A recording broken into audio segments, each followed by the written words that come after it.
makes me think that, well, you just aren't feeling the idea of having a woman as president because you think that's a sign of strength, because that's what being a man is, putting women down. That's not acceptable. America, you just watched Barack Hussein Obama, or Barry Sortoro, whatever name he's going by these days, lecture black men about their voting choices. I want to stay right where I'm at. I don't want to be forced out. Thursday morning, Kiana and other tenants who've formed a union teamed up with local housing groups, pushing back against a potentially substantial rent increase. And here's the part that seals the deal. The same man who rode black votes all the way to the White House is now building a monument to himself that doubles rent and forces the people who elected him out of their own neighborhood. And while he's kicking them out, he has the audacity to scold them for not voting the way that he wants. Properties in the area are getting more pricey, more expensive due to nearby Obama Presidential Center.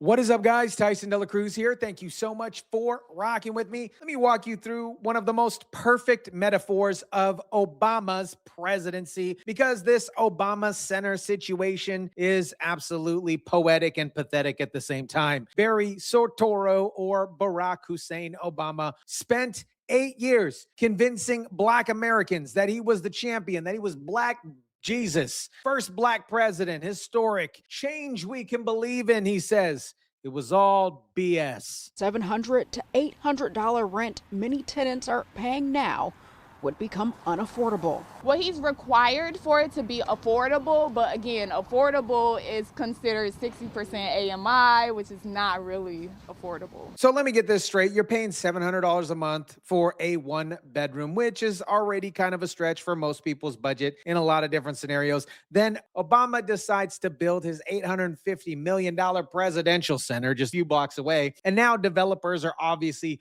circling like vultures. Property values are skyrocketing to the ceiling. And suddenly that same apartment is going for $1,400 minimum. But don't worry, guys. Mayor Mohawk Brandon Johnson says rents will be quote unquote affordable because they set a 60% of area median income. You know what 60% AMI means in Chicago? Is still not affordable for most people who've been living in those particular neighborhoods for decades. Why do people have to leave the neighborhood when they were here, when, you know, it wasn't the best? And now that it's improving, they have to go. They cry for the news networks. Why do we have to leave this neighborhood when we've been here when it wasn't the best? And now that it's improving, we gotta go. That is not a question for anybody. Just maybe, folks, instead of creating a union to stop rent increases, maybe you guys should have started a union to maybe try to figure out how to buy the building. Then maybe rents wouldn't increase, but that's neither here nor there. These people apparently have raised their families there. And now Obama is bringing one of the worst investments, but with that worst investment, it's bringing improvements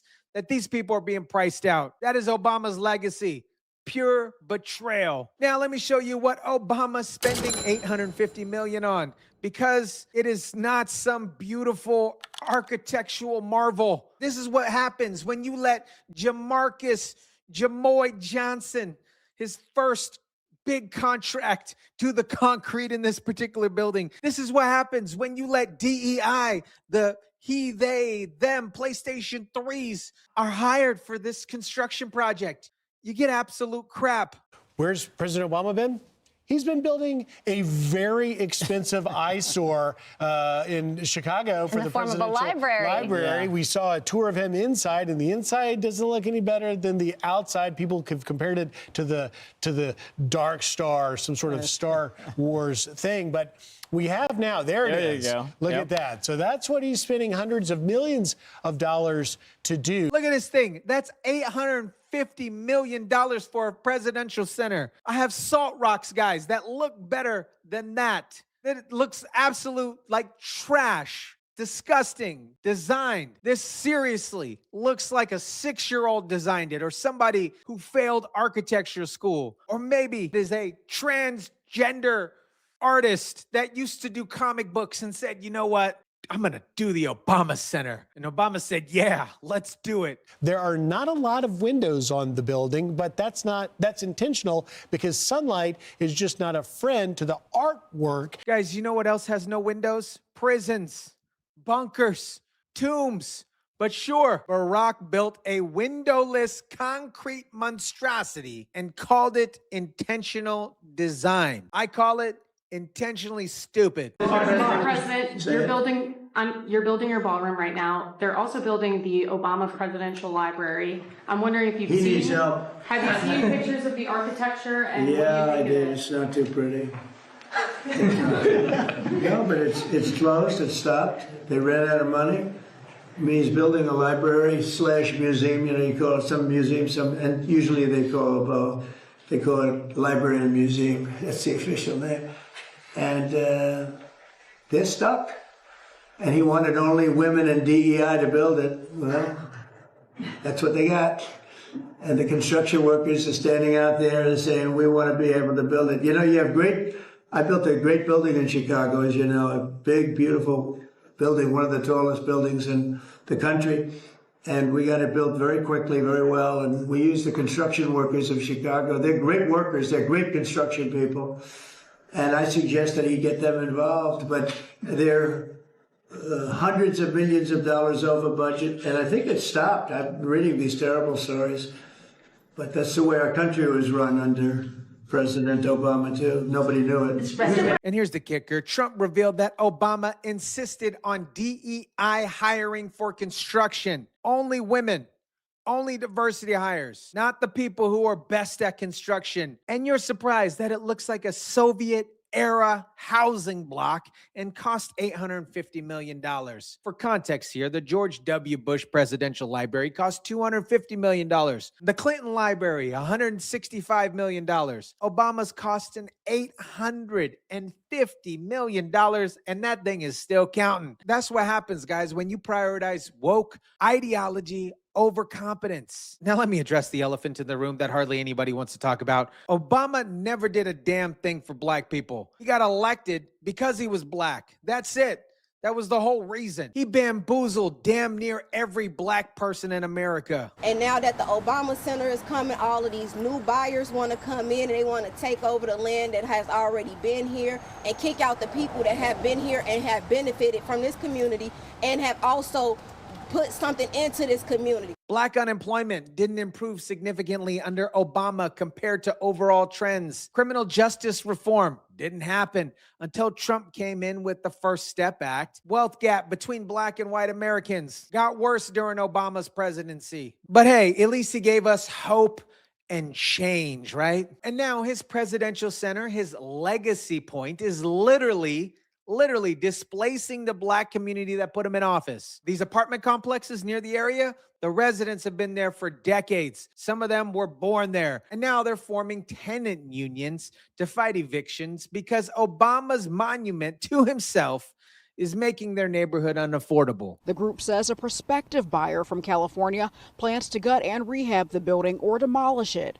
Either way, the $700 to $800 rent many tenants are paying now would become unaffordable. These residents have been apparently maintaining the property themselves after the landlord abandoned it, and their reward for keeping the place quote unquote livable, they're going to get kicked out so some California developer can charge luxury rent to Obama Center employees. Now let me show you something that destroys the Obama myth, because even civil rights icons didn't buy his act. Jesse Jackson, the late Jesse Jackson, Reverend Jesse Jackson, civil rights legend who marched with Dr. King, was caught on a hot mic. On Sunday, Jackson had just completed an interview with the Fox News channel and made the following comment, he says, in reaction to a recent Obama speech on the morals and responsibilities of African American men.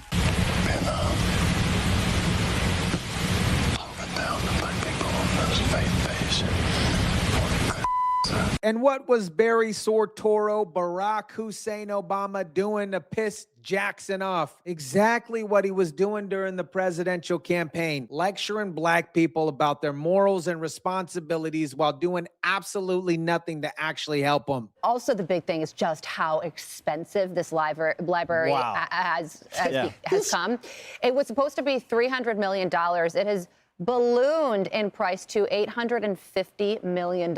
Where's that money coming from? Because it's sure as hell not going to housing assistance and the people that are being evicted. Now, let me tell you who Obama spent his political capital on, because as sure as crap is not black Americans. When you have a choice that is this clear, when on the one hand you have somebody who grew up like you, knows you, went to college with you. This clip is forever going to live in my mind. Listen to this condescending garbage. Obama's telling black men that they're sexist for not supporting a dum-dum named Kamala Harris, a woman who literally built her political career by sleeping with Willie Brown, spreading her legs. A married man 30 years older than her. Willie Brown admitted it. He set her up with appointments that launched her career. But Obama, he wants black men to vote for her anyways. And if they don't, they're putting women down. What? And guys, and here's what kills me. Obama spent more time pushing LGBTQ plus PlayStation 3 agenda during his presidency than he ever spent on policies that would actually help black communities. Remember when he lit up the White House with the rainbow colors after gay marriage rulings? Remember all the executive orders and proclamations for Pride Month? Now show me one executive order Obama signed specifically to address the black wealth gap, which he said that he was going to address. Show me one major initiative that he launched to combat systematic inequality in black communities, which he ran on. I'll wait.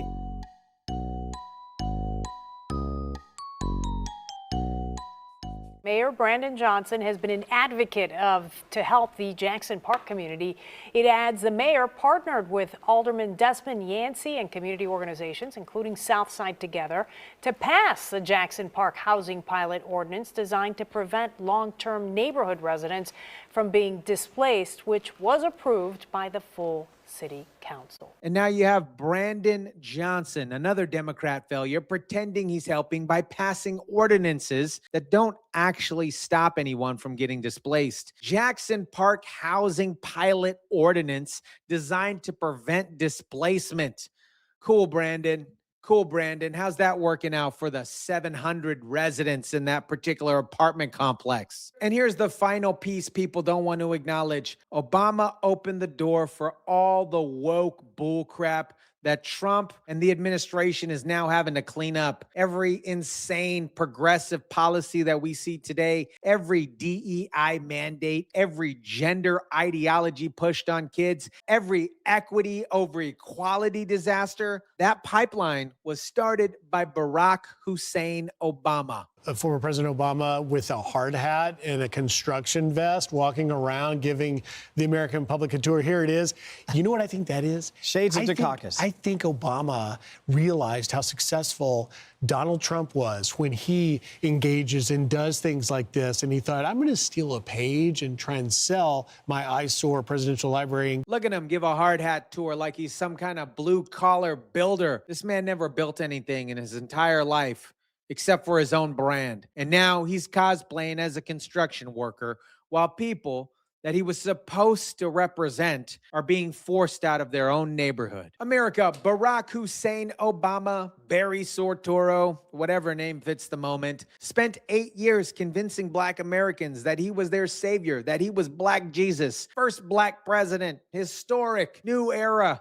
And what did they get? Absolutely nothing except for lectures about their voting choices and an $850 million concrete eyesore that's doubling their rent and forcing them out of their own neighborhoods. Jesse Jackson saw through his crap as well. Turns out Jesse was right, because here we are in 2026, and Obama's still talking down to black men, this time for not voting a woman who built her entire career on her back. Meanwhile, the same community that gave him 96% of their votes is forming a tenant union to avoid evictions because his presidential library is attracting California investors who want to turn that apartment complex into Lincoln Park. The irony here is absolutely perfect. Obama's legacy is literally gentrifying the black community out of existence. Harry Sartoro bamboozled black Americans, and 15 years later, he's still cashing the checks while they're getting evicted. Let me know what you think about this. Drop it down in the comment section down below. Smash the like button if you kindly would. Share, subscribe, and as always, guys, I'll catch you on the next one.